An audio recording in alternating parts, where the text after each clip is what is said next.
shohin rastet e para të suksesit, patjetër që dhe numri i aplikimeve do të vazhdojë të rritet. Ne pretendojmë që brenda 31 dhjetorit 2026 kemi 1000 aplikime të suksesshme në të gjithë vendin, në të 61 bashkitë.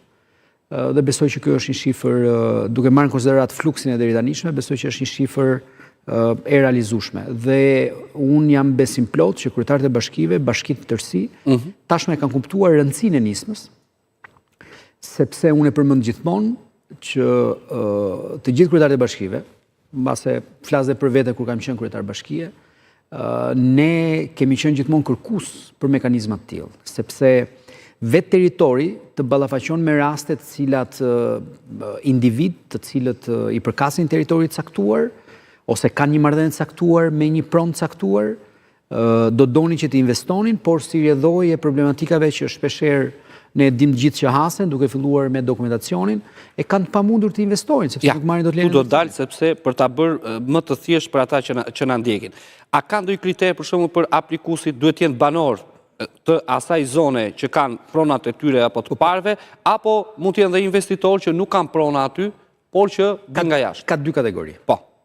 Kategoria e parë janë të gjitha rastet kur banorët të zonave kanë përdorur një pronë të caktuar, një tokë caktuar, le të themi, për një periudhë më të gjatë se 10 vjeçare. Në këto raste, nëpërmjet paketës maleve, atyre i lindet drejta që në këtë pronë që e kanë poseduar për më shumë se 10 vjet, pa probleme, as komuniteti nuk e kundërshton, dhe aty fillon, besoj që është pjesa më e rëndësishme, që ne mos kemi në asnjë rast problematika në komunitet.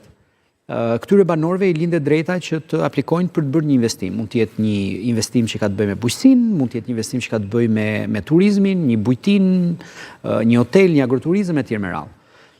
Kemi dhe rastet e tjera ku në zonat caktuara të Shqipërisë ka prona që posedohen nga banorët e zonave, të cilat nuk janë shpërndarë sipas 7501-shit, por janë prona që banorët i njohin sipas kufive të vjetër ose pronësisë vjetër që kanë pas territor.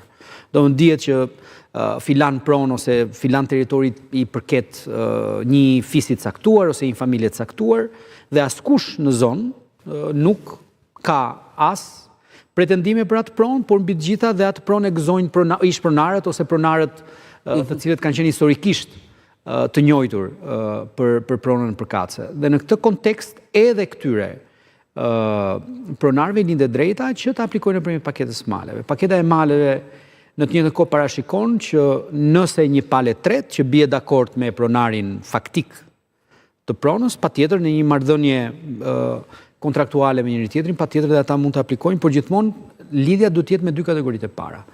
Ose pronarë të cilët e përdorin një tokë caktuar për më shumë se 10 vjet, ose pronarë që kanë një lidhje me pronën duke u referuar pjesës historike të pronës. Dhe duke referuar këtyre rasteve, ne shohim që interesi është i lartë. Në të njëjtën kohë, ajo çfarë po kuptohet ditë ditës edhe nga institucionet, duke filluar me bashkitë, por dhe nga aplikuesit, është pikërisht fakti që ky është një instrument incentivues për të bërë investime në territor. Dhe unë jam i bindur që edhe shifra prej 500 aplikantëve të parë, të cilët do të përfitojnë nga lehtësira fiskale. Çfarë përfitojnë konkretisht? Ku ata nuk paguajnë taksën e pronës, kur ata aplikojnë për të marrë taksën e infrastrukturës, kur sa duhet të investimi për shkakun që ata të përfitojnë? Ata përfitojnë lehtësira fiskale, që do thotë nuk pagojnë detyrimet që kanë për të marrë lejen e ndërtimit, dhe më pas, ata nuk pagojnë tatim fitim për një periudhë 10 vjeçare, gjatë kohës që subjekti fillon dhe funksionon. Dhe kuptohet që këto janë incentiva jo të vogla për bizneset cilat realisht duan që të lënë le themi gjurmë në territor, dhe unë jam i bindur që ne jemi të gjithë dëshmitarë sot.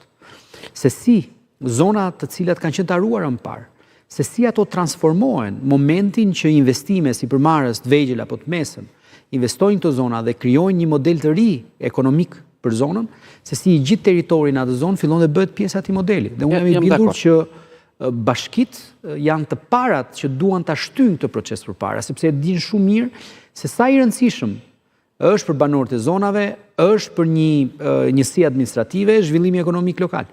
Zoti Demo, sot duhet ta pranojmë pas 35 viteve për shkak të lëvizjeve të shumta demografi